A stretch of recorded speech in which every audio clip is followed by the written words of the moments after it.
ಸಹೋದರರೇ, ಸಂಭಾವಿತರು, ಪವಿತ್ರಾತ್ಮ ಭರಿತರು, ಜ್ಞಾನ ಸಂಪನ್ನರು ಆಗಿರುವ 7 ಮಂದಿಯನ್ನು ನಿಮ್ಮೊಳಗಿಂದ ನೋಡಿ ಆರಿಸಿಕೊಂಡಿರಿ. ಅವರನ್ನು ಈ ಕೆಲಸದ ಮೇಲೆ ನೇಮಿಸಬೇಕು. ಕೇಳಿಸ್ಕೊಳ್ಳಿ ದೇವ ಮಕ್ಕಳನ್ನು, ಸ್ತೋತ್ರ. ಈ ಅಪೊಸ್ತಲಿಕರು ಅಂದ್ರೆ 12 ಜನರು. ದೇವರು ಆದುಕೊಂಡಂದ್ರೆ ಯಾರನ್ನ? 12 ಜನರು. ಇಲ್ಲಿ ಯಾರ್ಯಾರನ್ನ ಕರೆದರಲ್ಲಿ? ಇಷ್ಟ ಬಂದ ಕರೆದರಲ್ಲಿ? ಕೇಳಿಸ್ಕೊಳ್ಳಿ, ಪಾಯಿಂಟ್ ಅಂತ ಕೇಳಿಸ್ಕೊಳ್ಳಿ. ಇವತ್ತ ಏನು ಅಧಿಕಾರ ಇಲ್ಲ, ಯಾವ ಅಧಿಕಾರ ಕೊಟ್ಟಿರೋದು ದೇವರು? ನಾನೆಲ್ಲ ಹೊಂದಿದ್ದೀನಿ ಅಂತ ಬಂದ್ಬಿಟ್ಟು, ನಾನು ಎಲ್ಲ ಅಧಿಕಾರ ನಂಗೆ ಸಿಕ್ಕಿದೆ ಅಂತ ಅಂದ್ಕೊಬಿಡ್ತೀವಿ. ನಾನು ಫಾಸ್ಟ್, ನಮ್ಮ ಟೈ ಹಾಕಿ ಬರ್ತೀವಿ, ಶೂ ಹಾಕಿ ಬರ್ತೀವಿ, ಕೋಟ್ ಹಾಕಿ ಬರ್ತೀವಿ, ನಾನು ಫಾಸ್ಟ್ ಅಂದ್ಬಿಡ್ತೀವಿ. ಅಧಿಕಾರ ಪರಲೋಕದಿಂದ ಬರಬೇಕು. ಈ ಅಪೊಸ್ತಲಿಕರ ಕಾರ್ಯಗಳಲ್ಲಿ ಹೇಗಿತ್ತು ಅಂತ ಹೇಳಿದ್ರೆ ನಮಸ್ತತ್ರ ನಾವೇ ಓದೋಣ. ನಮಸ್ತತ್ರ 6:3 ನಮಸ್ತತ್ರ ಏನ್ ಹೇಳ್ತದೆ? 1ರಿಂದ ಅಲ್ವಾ 3:1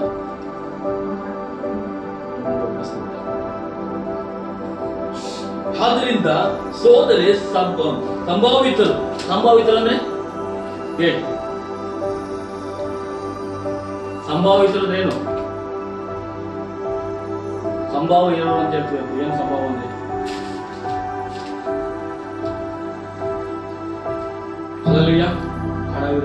ಪವಿತ್ರಾತ್ಮ ಭರಿತರು.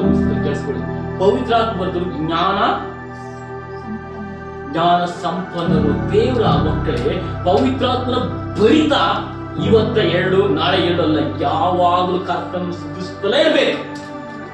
ಯಾವಾಗಲೂ ಪವಿತ್ರಾತ್ಮನ ಮಳೆ ಸುರಿಯಲ್ಪಡಬೇಕು, ತುಂಬಿ ಹೊರಸೂಸಬೇಕು. ಯಾಕೆಂದ್ರೆ ಎಫೆಸ ಪತ್ರಿಕೆ ಹೇಳ್ತದೆ, ಯಾವಾಗಲೂ ಪವಿತ್ರ ಭರಿತರಾಗಿ ಜೀವಿಸಿರಿ ಎಂಬುದಾಗಿ ಹೇಳ್ತದೆ. 6 ಓದಿ ಹೀಗಿರ್ಬೇಕಾದ್ರೆ ಪವಿತ್ರ ಭರಿತರು, ಜ್ಞಾನ ಸಂಪನ್ನರು ಆಗಿರುವ 7 ಮಂದಿ ನಿಮ್ಮೊಳಗಿಂದ ನೋಡಿ ಆರಿಸಿಕೊಳ್ಳಿರಿ. ಇದು ಕರ್ತನ ಸೇವೆಯಲ್ಲಿ ದೇವರ ಕಾರ್ಯ ಮಾಡುವಂತ ಕೆಲಸ. ದೇವರು ಕರೆದಿರೋದಿಲ್ಲ, ಅಭಿಷೇಕಿಸುವುದಿಲ್ಲ, ಕೃಪೆಗಳಿಲ್ಲ, ಏನಿಲ್ಲ. ನಾನು ಸೇವೆ ಮಾಡ್ತೀನಿ, ಫಾಸ್ಟ್ಗೆ ಚಿಕ್ಕಿ ಮಟ್ಟು ಅವ್ನು ಬರ್ತೀವಿ. ಅವ್ರ ಜೀವಿತದಲ್ಲಿ ಅವ್ರು ಏನ್ ಹೇಳ್ತಾರೆ ಕೇಳ್ಕೊಡ್ತಾನೆ, ಅವ್ರನ್ನೇ ಸೇವೆ. ಅಲ್ಲ, ನೀ ಸೇವೆ ಕರೆಕ್ಟಾಗಿ ನೀನು ಒಳ್ಳೆ ಇದೆ ಮಾಡು. ನೀನು ಲೋಕದ ಸೇವಕನಲ್ಲಿ ಜೀವಿಸಬಹುದು, ಲೋಕದ ಸೇವಕ ಕೊಡುವಂತ ಅಧಿಕಾರ ಹೊಂದಬಹುದು. ಅದು ನೀನು ಪರಲೋಕದ ದೇವರ ಅಧಿಕಾರ ಕೊಟ್ಟಿದ್ದಾರೆ ನೋಡ್ಕೊಳ್ಳಿ. ಯಾವುದು ಶ್ರೇಷ್ಠ, ಯಾವುದು ಕನಿಷ್ಠ ಅನ್ನೋದು ಗಮನಿಸಿಕೊಳ್ಳುತ್ತೆ ಅನಿಸ್ತದ. ಈ ಲೋಕದ ಸೇವೆ ಬೇಕಂದ್ರೆ ಏನ್ ಹೇಳ್ತಿರೋದು ನಾವು ಮಾಡ್ತಾ ಹೋಗ್ತಾನೆ, ಆದ್ರೆ ಪರಲೋಕದ ಸೇವೆಯನ್ನ ಮಾಡ್ಲಿಕ್ಕೆ ಆಗೋದಿಲ್ಲ ಅನಿಸ್ತದ. ಆದ್ರೆ ನೀನ್ ಪರಲೋಕದ ಸೇವೆ ಪರಲೋಕದ ಕೊಡೋದಾದ್ರೆ ಅನಿಸ್ತದ್ರ, ನೀನ್ ಪರಲೋಕದ ಅಧಿಕಾರದಿಂದ ನಡೆಸ್ತಾ ಹೋಗ್ತೀಯ, ಪರಲೋಕದ ಭಾವನೆಯಲ್ಲಿ ಬದುಕ್ತಾ ಹೋಗ್ತೀಯ, ಪರಲೋಕದ ಜೀವಿತವನ್ನು ಹೊಂದ್ಕೊಂಡು ಹೋಗ್ತೀಯ ಅನಿಸ್ತದ. ಇದೇ ಕ್ರಿಸ್ತಿಯ ಸೇವೆಯ ಗುಣಗಳು. ನಾನು ಶಾರೀರಿಕದ ಸೇವಕನ ಬಗ್ಗೆ ಹಿಡ್ಕೊಂಡು ದೊಡ್ಡದಾಗ ಹೋದ್ರೆ ಅನ್ಸದ್ರ, ಅವ್ನು ಕೊಡೋ ಉಪದೇಶ, ಅವ್ನು ಕೊಡೋ ನಿಯಮಗಳು, ಹಿಂಗೆ ಮಾಡಿ, ಈ ಪಾಠ ಈ ಸೇವೆಯಲ್ಲಿ ಈ ತರ ಮಾಡಿ, ಈಗ ಆರಾಧನೆ ಈಗ ಆ ರೀತಿ ಮಾಡಿ ಅಂತ ಹೇಳ್ಕೊಡೋದು ಅನ್ಸದ್ರ. ಆದ್ರೆ ಪರಲೋಕದ ದೇವರ ಅಂತ ಮಕ್ಕಳು ಹೆಂಗ್ ತಿಂತಾ ಹೋಗ್ತೀವಿ ಊಟಕ್ಕೆ ಬೆಳವಣಿಗೆ ಆ ರೀತಿ ಬೆಳೆಸ್ತಾ ಹೋಗ್ತೀನಿ. ಅಂತ ಉಪದೇಶವು ನೀ ಎಷ್ಟೇ ಉಪದೇಶ ಹೇಳಿದ್ರೆ ಪಾಪ ಬಿಟ್ಟಿಲ್ಲ ಅಂದ್ರೆ ಅದು ಭೂಲೋಕದ ಬೋಧನೆಗಳು ಮಿಸ್ತೋತ್ರವಾಗಿರ್ತದೆ. Hallelujah, hallelujah. ಕರ್ತನ ಮಕ್ಕಳೇ, ಜ್ಞಾಪಕ ಇರಲಿ ಮಿಸ್ತೋತ್ರ, ವಾಕ್ಯದ ಕಡೆ ಗಮನ ಪಡೆಯಲು ಮಿಸ್ತೋತ್ರ. ದೇವರು ಆರಿಸಿಕೊಳ್ಳಲಿಕ್ಕೆ ಅಧಿಕಾರ ಕೊಟ್ಟವನು 7 ಜನರ ಮಿಸ್ತೋತ್ರ. ಇವತ್ತು ಹೇಗಿದೆ ಪ್ರಪಂಚ ಅನ್ನೋದನ್ನ ನಾವೆಲ್ಲರೂ ನೋಡಿದ್ದು ಮಿಸ್ತೋತ್ರ. ಹಲ್ಲೆಲೂಯ. 8ನೇದು ಮಿಸ್ತೋತ್ರ ಅಲ್ಲ 7ರಲ್ಲಿ ಇನ್ನೊಂದಿದೆ ನೋಡಿ, 1 ಕೊರಿಂಥ 2:4 ಓದಿಗಿದ್ದ ಮಿಸ್ತೋತ್ರ.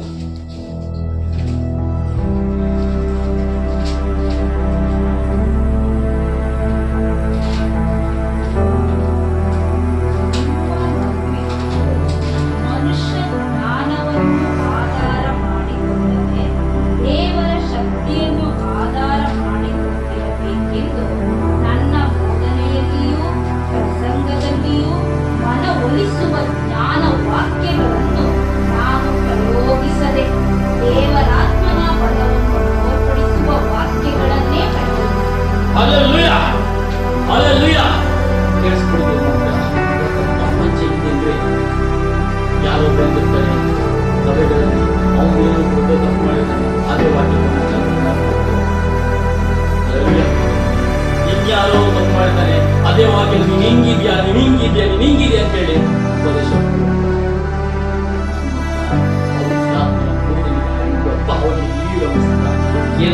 ಉಪದೇಶವಾಗಿರ್ತದೆ, ಎಲ್ಲರಿಗೂ ಭೋಜನವಾಗುತ್ತದೆ, ತಿನ್ನುವಲ್ಲಿ ಖುಷಿಯಾಗಿರ್ತದೆ.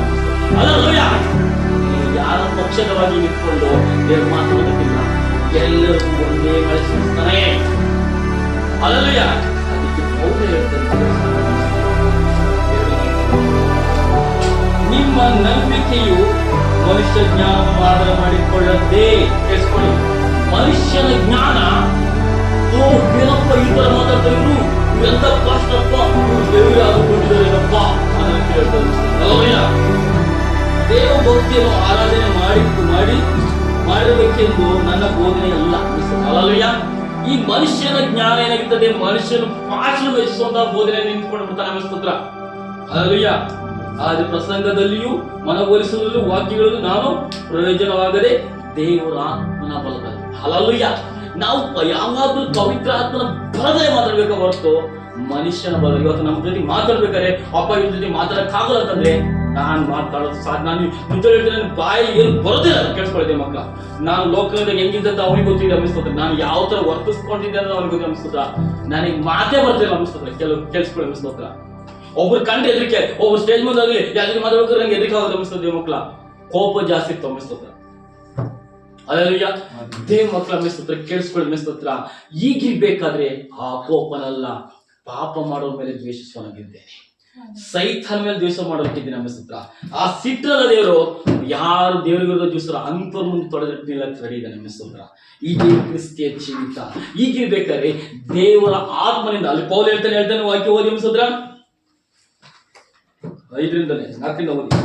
ಮತ್ತೆ ನಿಮ್ಮ ನಂಬಿಕೆಯು ಮನುಷ್ಯ ಜ್ಞಾನವನ್ನು ಆಧಾರ ಮಾಡಿಕೊಳ್ಳದೆ, ಮನುಷ್ಯರ ಜ್ಞಾನ ಅಂದ್ರೆ ಏನ್ ಹೇಳಿದೆ, ದೇವರ ಶಕ್ತಿಯನ್ನು ಆಧಾರ ಮಾಡಿಕೊಂಡಿರಬೇಕೆಂದು ನನ್ನ ಬೋಧನೆಯಲ್ಲಿಯೂ ಪ್ರಸಂಗದಲ್ಲಿಯೂ ಮನವೊಲಿಸುವ ಜ್ಞಾನ ವಾಕ್ಯಗಳನ್ನು ನಾನು ಪ್ರಯೋಗಿಸದೆ ದೇವರ ಆತ್ಮನ ಬಲವನ್ನು ತೋರ್ಪಡಿಸುವ ವಾಕ್ಯಗಳನ್ನೇ ಪ್ರಯೋಗಿಸಿದೆ. ದೇವ್ರು ಏನ್ ಹೇಳ್ತಾರೆ, ದೇವ್ರ ಶಕ್ತಿ ಹೊಂದಿನ ಅಂತ ತಿಳ್ಕೊಂಡು ಮನುಷ್ಯನ ಜ್ಞಾನದು, ಮನುಷ್ಯ ಹೇಳಿದ್ದನ್ನು ಕಲ್ತ್ಕೊಂಡು ಓ ಇದೇ ಉಪದೇಶ, ಇದೇ ನಮ್ಗೆ ಆರಾಧನೆದು ಅಂತ ಕೇಳುದಿಲ್ಲ.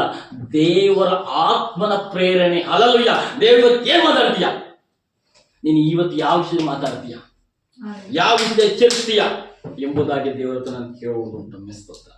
ಇವ್ರು ಸ್ಟಾರ್ಟಿಂಗ್ ಬಂದಾಗ ಮೆಸ್ತೋತ್ರ, ಇನ್ಯಾರನ್ನ ಫೋನ್ ಮಾಡಿ ಇವ್ರಿಗೆ ಯಾವ ಬೋಧನೆ ಕೊಡ್ಬೇಕು, ಇವ್ರಿಗೆ ಯಾವ ಉಪದೇಶ ಕೊಡ್ಬೇಕು ಅಂತ ನಾವು ಕೇಳೋರಾಗಿರಲಿಲ್ಲ. ಆಮೇಲೆ ಕೇಳಿಸ್ಕೊಳ್ಳಿ ಮೆಸ್ತೋತ್ರ. ಇವ್ರು ನಾನು ಇದೇ ಜಾಗದ ಕೂತಿದ್ದು, ಇವ್ರು ಕೆಳಗಡೆ ಕೂತಿದ್ರು ಚಾಪಿಲ ಮೆಸ್ತೋತ್ರ.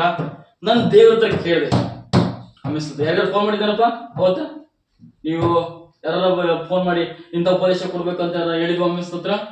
ಇಲ್ಲ. ದೇವ್ರಿಗೆ ಏನ್ ಮಾತಾಡ್ಬೇಕು ಇವರಿಗೆ, ದೇವ್ರು ಈ ವಿಷಯದಲ್ಲಿ ಮಾತಾಡಿ ಅಂತ. ಯಾವ ವಿಷಯದಲ್ಲಿ ಮಾತಾಡಿದ್ರಪ್ಪ ನಾನು ಅವತ್ತ? ಮೋಶೆ ವಿಷಯದಲ್ಲಿ ಮಾತಾಡುದು, ಒಂದು ಬಂಗಾರ ವಿಷಯದಲ್ಲಿ ಮಾತಾಡುದು ಅಮಿಸ್ತೋತ್ರ, ಹೌದಲ್ವಾ? ಅಲ್ಲಲ್ವಿಯ, ಯೋಗನ ವಿಷಯದಲ್ಲಿ ತೆಗೆದುಕೊಂಡಾಗ ಮೆಸ್ತೋತ್ರ. ಪೂಜೆಲ್ಲ ಕೂತಿದ್ರು, ಪೂಜಾ ಮಣ ನೋಡ್ತಿದ್ರು ಮೆಸ್ತೋತ್ರ. ಇವ್ರು ಸುಮ್ಮನೆ ಕೂತ್ಕೊಂಡು ನೋಡ್ತಿದ್ರು ಮೆಸ್ತೋತ್ರ. ಹಾಗಿರ್ಬೇಕಾದ್ರೆ ಮಕ್ಕಳ, ಇದು ನಾನು ಶಾರೀರಿಕದವನಾಗಿದ್ರೆ, ನನ್ನಲ್ಲಿ ಶಾರೀರಿಕದ ಆತ್ಮ ಇದ್ರೆ ನೀನು ಕೂರ್ತಕ್ಕೆ ಸಾಧ್ಯವಿತ್ತ? I will load authority, load ಮಾರ ಅನ್ಸಿದ್ರ, ಅದು ಪವಿತ್ರಾತ್ಮ ನಿಮ್ಮೊಳಗೆ ವಾಕ್ಯದ ಬೀಜ ಬಿತ್ತುವಾಗ ಆ ವಾಕ್ಯ ಕಾರ್ಯ ಮಾಡ್ತದೆ ಮಕ್ಕಳ. ದೇವ್ರ ಮಕ್ಕಳ, ಇವತ್ತಿನಗಳಲ್ಲಿ ಎಷ್ಟೋ ಜನರು ಏನೆಲ್ಲ ಕಲ್ಪನೆಗಳು, ಓ ಯಾರೋ ಫೋನ್ ಮಾಡ್ತಾರೆ, ಅವ್ರಿಗೆ ಬರ್ಕೊಬಿಡ್ತಾರೆ, ಇದನ್ನ ಹೇಳ್ಬೇಕು ಇವ್ರಿಗೆ ಅಂತ. ಖಂಡಿತ ನನ್ನ ಲೈಫಲ್ಲಿ ಇಲ್ಲ. ಬೇಕಾದ್ರೆ ಸಾಕ್ಷಿ ದೇವ್ರು ಕೊಡ್ತಾನೆ, ನನ್ನಲ್ಲಿ ದೇವರ ಆತ್ಮನಿದ್ರೆ ಸಾಕ್ಷಿ ಕೊಡ್ತಾ ಹೋಗ್ತಾನೆ ಅನ್ಸ್ಕೊತ. ನಾನು ಸಾಕ್ಷಿ ಕೊಡಲ್ಲ, ನಾನು ದೇವರೇ ಕೊಡಲು ಕಡಿತಾನೆ ಅನ್ಸ್ಕೊತಾರೆ ಇಂಟೆಗಳಲ್ಲಿ. ಹಾಗಿರ್ಬೇಕಾದ್ರೆ ಆತ್ಮನ ಪ್ರೇರಣೆ ಬೇಕು ಸಭೆಗೆ. ಆತ್ಮನ ಪ್ರೇರಣೆ ಇಲ್ಲ ಅಂದ್ರೆ ನೀನ್ ತಪ್ಪು ಗೊತ್ತಾಗಲ್ಲ, ಜಾರದು ಗೊತ್ತಾಗೋದಿಲ್ಲ, ನೀನು ಎಡವುದು ಗೊತ್ತಾಗೋದಿಲ್ಲ.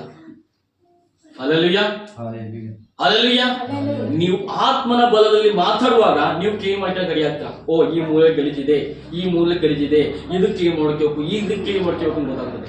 ನಾವೆಲ್ಲ ಶಾರೀರಿಕವಾಗಿ ನೀವು ತೊಳ್ಕೊಂಡಿರೋ ಗುಡಿ ಸುಧಾರ ಇದೆ ಅಂತ ಬಿಟ್ರೆ ಮುಗಿತ. ಅಲ್ಲಲ್ವಿಯ, ದೇವಿ ಮಕ್ಕಳ ಪವಿತ್ರಾತ್ಮನು ಒಂದೊಂದು ಮೂಲೆ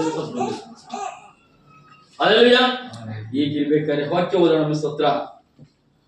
8ನೇದು 7ನೇದ, ನಾವು ಆತ್ಮನಲ್ಲಿ ಪ್ರಾರ್ಥಿಸುತ್ತೇವೆ. ಯಾರಲ್ಲಿ ಶಾರೀರಿಕ ಪ್ರಾರ್ಥಿಸ್ತೀವ? ಇವತ್ತು ಶಾರೀರಿಕ ಪ್ರಾರ್ಥನೆ ಜಾಸ್ತಿ ಇದೆ. ಹಗಲೆಲ್ಲ ಕೂಗಾಡ್ತೀವಿ, ಬೆಳಗ್ಗೆಲ್ಲ ಕೂಗಾಡ್ತೀವಿ, ದೇವರೇ ಕೂಗ್ತಿರ್ತೀವಿ. ಹಂಗಾರೆ ಪ್ರಾರ್ಥನೆ ಪರಲೋಕ ಕೇಳಿತು ಅಂತ ಅನ್ಕೊಂಡ್ಬಿಡ್ತೀವಿ. ಅಮ್ಮ ಸ್ತೋತ್ರ. ಓದಿ ಅಮ್ಮ ಸ್ತೋತ್ರ. ಅಮ್ಮ ಸ್ತೋತ್ರ. ಅಲ್ಲಿ ಯಾವ್ದು ಓದಿದ್ದು ವಾಕ್ಯ 68 6-8 ಇದೆಲ್ಲ ಅದು ಫಿಲಿಪ್ಪನ.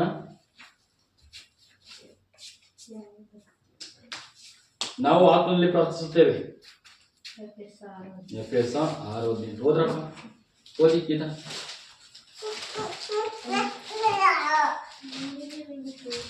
ಯಾರು ಬೇಗ ಹೇಳಿ ಬೇಗ.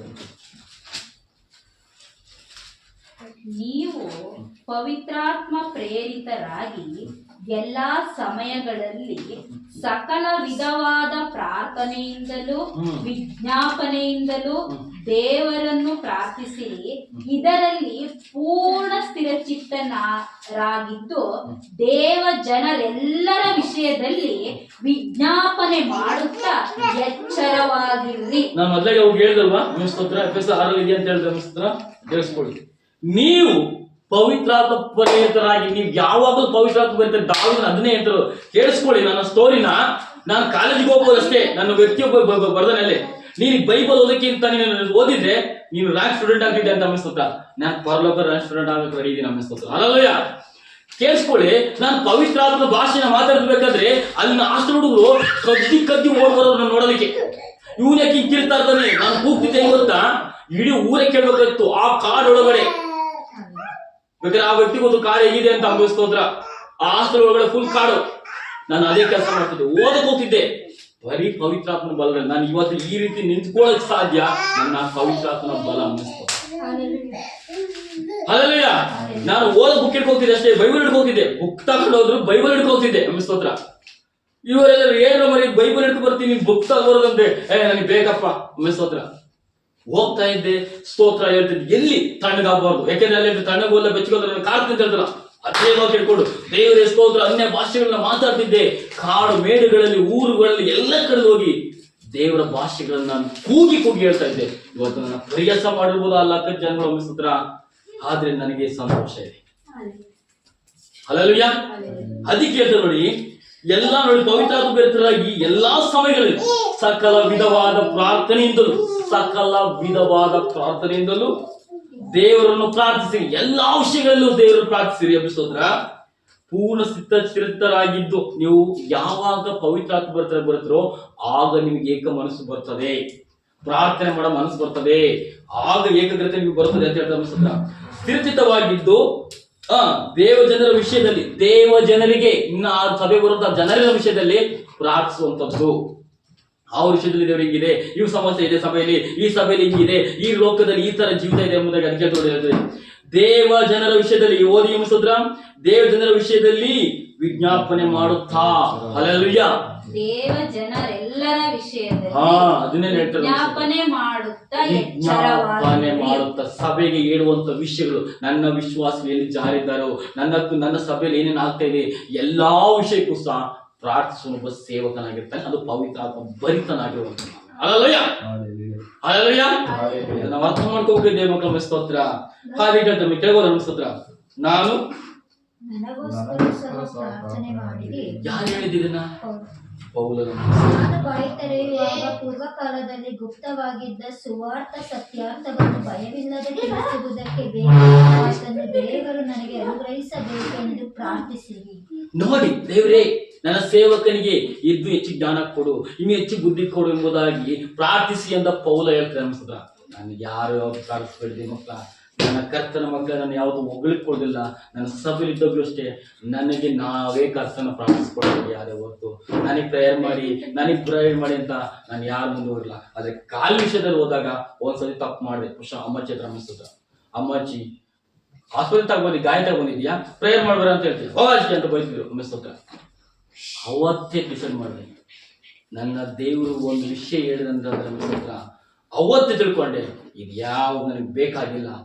ಪರಲೋಕ ದೇವರ ವಾಸಿ ಮಾಡೋ ಅಂತ ಕೂತ್ಕೊಂಡ ಹೊರತು ಅನ್ನಿಸ್ತೋತ್ರ. ಹೋಗಿದ್ದೀನಿ, ಟ್ರೀಟ್ಮೆಂಟ್ ತಾಡಿ ಇಲ್ಲ ಅಂತ ಹೇಳ್ತಾರೆ, ಸತ್ಯ ತಿಳ್ಕೊಂಡು ದೇವ ಮಕ್ಕಳು ನಿಮ್ ತಲೆ ಮುಂದೆ ಹೇಳ್ತೀನಿ ಅನ್ನಿಸ್ತೋತ್ರ. ಆದ್ರೆ ಆ ಔಷಧ ಹೋಗಿ ಅಮ್ಮಜ್ಜಿ ಪ್ರೇಯರ್ ಮಾಡಿ ಅಂತ ಕೂತ್ಕೊಂಡ್ಬಿಟ್ಟೆ ಅನ್ನಿಸ್ತೋತ್ರ. ಅಮ್ಮಜ್ಜಿ ನನಗೆ ಬೈದು ಇಲ್ಲಿ ಔಷಧ ಬಂದ್ಬಿಟ್ಟು ಪ್ರಾರ್ಥನೆ ಮಾಡಿ ಅಂತ ಹೇಳ್ತೀಯ, ಹೋಗು ಅಂತ ಬೈದ್ರು ಅನ್ನಿಸ್ತೋತ್ರ.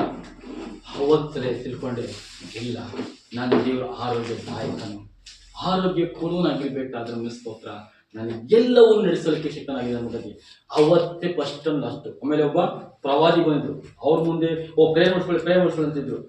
ನಾನು ಯಾವತ್ತೂ ಸಹ ಕೂತಿಲ್ಲ ದೇವ್ರ ಮಕ್ಕಳ ಸ್ತೋತ್ರ. ದೇವ್ರೆ ನಮ್ಮೊಂದಿಗೆ ನೀನು ಮಾತನಾಡು, ನನ್ನೊಂದಿಗೆ ನೀನು ಎಲ್ಲ ವಿಷಯ ತಿಳಿಸು ಎಂಬುದಾಗಿ ಕೂತ್ಕೊಂಡಾಗ ನನ್ನ ಕರ್ತನು ಇವತ್ತ ಸ್ವಲ್ಪ ಉಗ್ರಷ್ಟರು ನನಗೆ ಜ್ಞಾನ ಕೊಟ್ಟಿದ್ದಾರೆ. ಹೆಂಗಿರ್ಬೇಕು, ಯಾವ ಥರ ಇರ್ಬೇಕು ಅನ್ನೋದನ್ನ ನನ್ನ ದೇವ್ರು ಕಲಿಸಿಕೊಟ್ಟಿದ್ದ ದೇವ್ರು. ನಾನು ಆತನ ಕಂಡುಕೊಂಡು ಆಡ್ತೇನೆ. ನನ್ನನ್ನು ಇವತ್ತು ಮೋಸ ಮಾಡೋಷ್ಟು ತುಂಬಲಿಕ್ಕಿರ್ಬೋದು, ಆದ್ರೆ ನನ್ನೊಳಗೆ ಮೋಸ ಮಾಡೋಕ್ಕೆ ಯಾರಿಗೂ ಸಾಧ್ಯ ಇಲ್ಲ. ಹಲ್ಲೆಲೂಯಾ. ಈಗಿರ್ಬೇಕಾದ್ರೆ ದೇವ್ರ ಮಕ್ಕಳ ಕರ್ತನಿಗೆ ಸ್ತೋತ್ರ. ಇನ್ನೊಂದು ಅರ್ಧ ಗಂಟೆ ತಗೋಬೋದಾ, ಇಲ್ಲ ಮುಗಿಸೋಣ? ಸ್ತೋತ್ರ.